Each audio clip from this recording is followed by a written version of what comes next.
नमस्कार, देशभक्तीमध्ये मी साक्षी आपलं स्वागत करते। डोनाल्ड ट्रम्प हे सातत्याने व्हिसाबाबत कडक भूमिका घेताना दिसत आहेत। हेच नाही तर H1B व्हिसाच्या नियमातही त्यांनी मोठे काही बदल केले आहेत।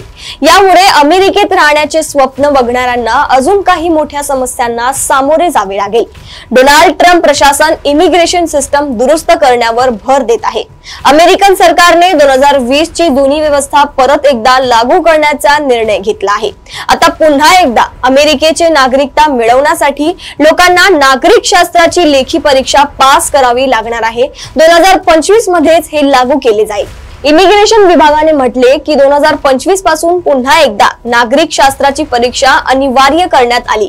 ही परीक्षा त्या लोकांसाठी महत्त्वाची आहे ज्यांना अमेरिकेचे नागरिकत्व पाहिजे।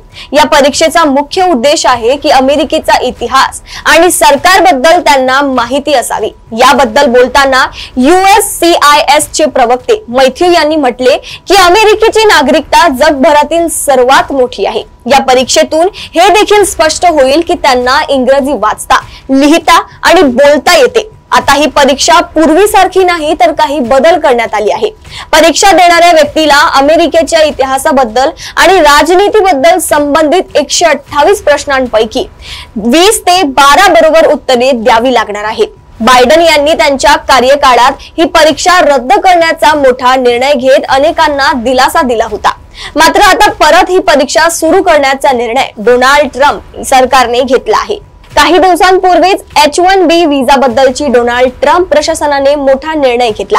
यामुळे अनेक भारतीय नागरिकांच्या नोकऱ्या धोक्यात आल्या।